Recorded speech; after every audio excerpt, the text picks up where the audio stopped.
সকাল সকাল এমন ঠান্ডা ঠান্ডা ওয়েদারে যেন ভাঙছিলই না। তারপরও একটা প্রোগ্রাম ছিল, তার জন্য একটু রেডি হয়ে নিলাম। আগে আসলে কোনো ভিডিও করা হয়নি, তো রেডি হয়ে একটু ভিডিও ঢং করছিলাম আর কি, মেয়েদের কাজ ঢং করা। তো বাই বাই বলে বেরিয়ে পড়লাম। ধর পরে আরও ভেবে কোনো ভিডিও করা হয়নি, তো ভাবলাম রিক্সায় একটু ভিডিও করি। চারিদিকে একদম বৃষ্টিতে হচ্ছিল আর কাদা পানি, একদমই মানে একটা বিধ্বস্ত অবস্থা। অবশেষে পৌঁছে গেলাম।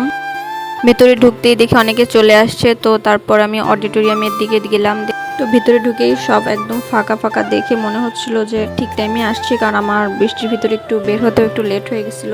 তো তারপরে সবার সঙ্গে দেখা হলো অনেকদিন পরে, ভীষণ ভালো লাগছিল। একসঙ্গে সবাই মিলে একটা দারুণ সময় কাটালাম। আর অনেকদিন পর যেহেতু দেখা, তাই বান্ধবীদের সঙ্গে একটু স্ন্যাপও নিচ্ছিলাম। আর তারপর পরই আমাদের প্রোগ্রামটাও শুরু হয়ে গেল। বসে বসে বক্তৃতা শুনছিলাম আর চারপাশে একটু ভিডিও করতেছিলাম। এখানে অনেক স্যাররা ছিল যারা খুব সুন্দর সুন্দর কথা বলছিল এবং সেগুলোই শুনছিলাম আর কি, আর একটু ভিডিও করতেছিলাম। অডিটোরিয়ামের ভিতরে এত সুন্দর করে ওয়ালে আর্ট করা, আমি বারবার শুধু এগুলোরই ভিডিও করতেছিলাম আর দেখতেছিলাম যে খুব সুন্দর, এই সাইডেই খুব সুন্দর করা, ভালোই লাগতেছিল। আর প্রায় অনেকক্ষণ পরই আমাদের প্রোগ্রামটা শেষ হয়ে গেল। আর বাইরে এসেই দেখি সেই একই রকম বৃষ্টি, এখনো বৃষ্টি কমেনি। সবাই মিলে বাইরে বসে একটু আড্ডা দিচ্ছিলাম আর যেহেতু বেরিয়ে পড়বো। আজকে সারাদিনটা এইভাবেই কেটে গেল। তো আশা করি সবার ভিডিওটি ভালো লাগবে। সবাই ভালো থাকবেন, সুস্থ থাকবেন। আল্লাহ হাফেজ।